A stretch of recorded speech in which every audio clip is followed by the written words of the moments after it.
আমন্ত্রণ দীপ্ত সংবাদে আপনাদের সঙ্গে রয়েছি আমি শারমিন নিপা।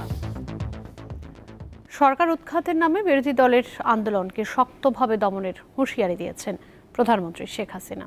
আজ থাইল্যান্ড সফর পরবর্তী ব্রিফিংয়ে তিনি জানান, অতি ডান ও বামরা যতই আন্দোলন করুক, জনগণ যতদিন চাইবে ততদিনই ক্ষমতায় থাকবে সরকার। প্রধানমন্ত্রী জানান, নির্বাচন প্রভাবমুক্ত রাখতে এই উপজেলা ভোটে মন্ত্রী এমপিদের পরিবারের সদস্যদের অংশ নিতে বারণ করা হয়েছে।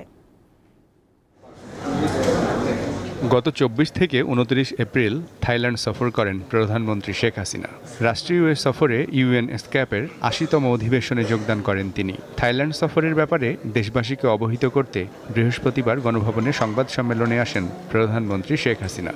সাংবাদিক বন্ধুদের কাছে অনুরোধ। লিখিত বক্তব্যে সরকার প্রধান তাঁর এ সফরকে ফলপ্রসূ দাবি করেন। পরে সাংবাদিকদের প্রশ্নোত্তরে জানান, বিশ্বের বিভিন্ন দেশে চলা যুদ্ধ কোনো সমাধান দেবে না। ফিলিস্তিনে চলা গণহত্যা বন্ধ হওয়া উচিত। যেসব দেশ মানবাধিকার ইস্যুতে সোচ্চার অথচ ফিলিস্তিনের গণহত্যা নিয়ে নীরব, তাদের সমালোচনা করেন শেখ হাসিনা। আমার কথা আমি বলবই, কারণ যেভাবে গণহত্যা চলছে এটা অমানবিক। আর সব থেকে বড় কথা আপনারা দেখেছেন যে আজকে ৯০০ ছাত্র, তারা নাকি ছাত্রছাত্রী মানে প্রফেসর থেকে শুরু করে সব গ্রেপ্তার হয়েছে এই আন্দোলন করার জন্য একমাত্র আমেরিকায়। আর এটা নাকি গণতন্ত্রের একটা অংশ। যেভাবে একজন প্রফেসরকে ডাবড়ে ধরে মাটিতে ফেলে গ্রেপ্তার করা হলো, অবশ্য আবার তাদের কাছে আমাদের মানবাধিকারের কথাও শুনতে সবক নিতে হয়।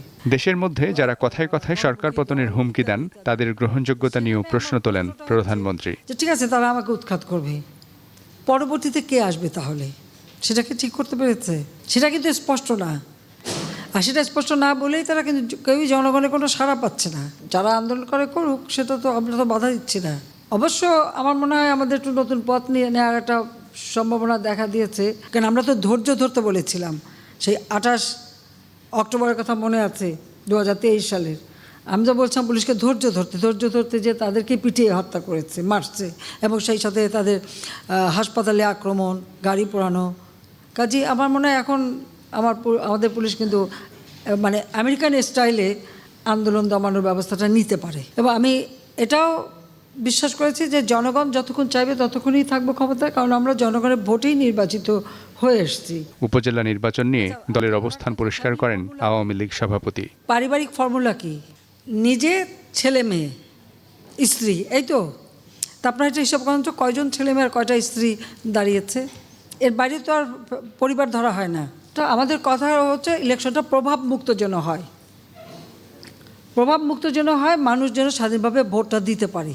এখন অনেকগুলি রাজনৈতিক দল নির্বাচন বর্জন করছে। একসময় দেখা গেলো সবাই বর্জন করে কেন? কারণ আসলে নির্বাচন করবার মতো সক্ষমতাই নাই। সরকার প্রধান জানান, বৈশ্বিক কারণে খাদ্যে মূল্যস্ফীতি বেড়েছে। যদিও পণ্যের উৎপাদন ও সরবরাহ ঠিক আছে, তবে যারা আন্দোলনে সফল হয়নি তারা বাজার সিন্ডিকেট করে থাকতে পারেন। কিছু কিছু তো চক্রান্ত হয়, চেষ্টা করা হয়। মিজানুর রহমান, দীপ্ত সংবাদ, ঢাকা। দ্বাদশ জাতীয় সংসদের দ্বিতীয় অধিবেশন শুরু হয়েছে। আজ বিকেল ৫টায় এই অধিবেশন শুরু হয়। অধিবেশন শুরুর আগে সংসদ ভবনে কার্যোপদেষ্টা কমিটির বৈঠক অনুষ্ঠিত হয়। এতে অধিবেশনের মেয়াদ নির্ধারণ ছাড়াও আলোচ্য সূচি ও কার্যবিবরণী নিয়ে আলোচনা হয়। বিকেল ৫টায় অধিবেশনের শুরুতে স্পিকার শিরীন শারমিন চৌধুরী সভাপতিমণ্ডলীর মনোনয়ন দেন। এরপর ঝিনাইদহ ১ আসনের আওয়ামী লীগ দলীয় সংসদ সদস্য আব্দুল হাই মৃত্যুবরণ করায় শোক প্রস্তাব উপস্থাপন করেন স্পিকার।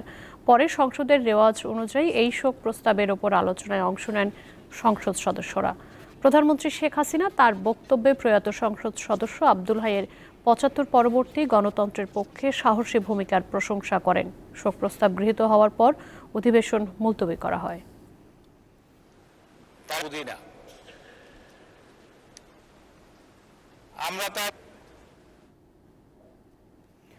প্রতারণার আশ্রয় নিয়ে জাল মৃত্যু সনদ তৈরির অভিযোগে আলোচিত মিল্টন সমাদ্দারের ৩ দিনের রিমান্ড মঞ্জুর করেছেন আদালত। তিনি রাজধানীর child and old age care আশ্রমের চেয়ারম্যান।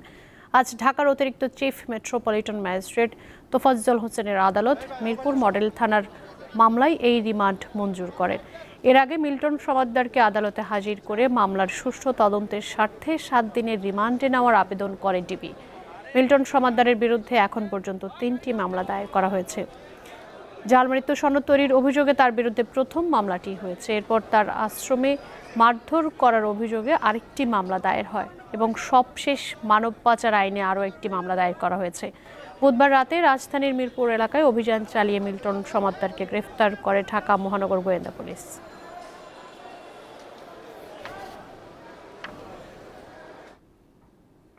তীব্র তাপপ্রবাহ আর লোডশেডিংয়ে বিপর্যস্ত সারা দেশ। এর মধ্যেই কোনো কোনো জায়গায় বৃষ্টি হওয়ায় কিছুটা স্বস্তি ফিরে এসেছে। নওগাঁ রাজশাহী উপজেলার শিমুলিয়া গ্রামের মাঠে ধান কাটতে গিয়ে অসুস্থ হয়ে দুলাল উদ্দিন সর্দার নামের এক কৃষকের মৃত্যু হয়েছে। চলমান দাবদাহে চরম বেকায়দায় পড়েছে শ্রমজীবী মানুষ। গতরাতে রংপুরের বিভিন্ন স্থানে বৃষ্টি হয়েছে। আজ সকালে কক্সবাজার ও রাঙামাটিতে বৃষ্টি হয়েছে। রাঙামাটির বাঘাইছড়ি ও রাঙামাটি শহরে বজ্রপাতে ৩ জন মারা গেছে, আহত হয়েছে আরও 7 জন। বজ্রপাতে কক্সবাজারে মারা গেছে 2 জন।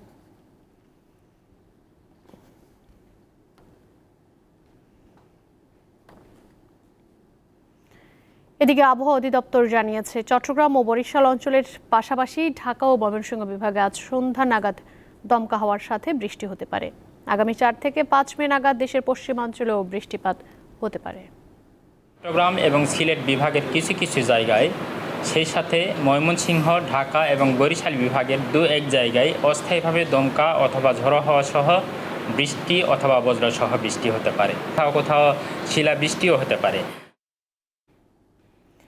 গ্রামীণ টেলিকমের শ্রমিক কর্মচারীদের লভ্যাংশের 25 কোটি 22 লাখ টাকা আত্মসাতের মামলায় ডক্টর ইউনূস সহ 14 জনের বিরুদ্ধে অভিযোগ গঠনের শুনানি পিছিয়েছে। আজ আসামি পক্ষের সময়ের আবেদন মঞ্জুর করেন ঢাকার 4 নম্বর বিশেষ জজ আদালতের বিচারক সৈয়দ আরাফাত হোসেন।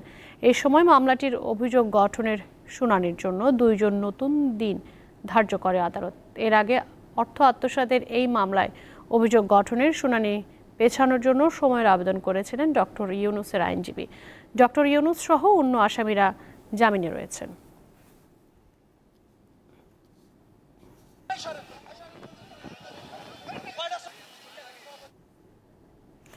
এবার আন্তর্জাতিক প্রসঙ্গ। যুক্তরাষ্ট্রের বিভিন্ন বিশ্ববিদ্যালয়ে গাজা ইসরায়েলের আগ্রাসন বিরোধী বিক্ষোভ আরও সহিংস রূপ নিয়েছে। ফিলিস্তিনের পক্ষে বিক্ষোভরত শিক্ষার্থীদের ওপর পুলিশের পাশাপাশি ইসরায়েলপন্থীরা হামলা চালাচ্ছে।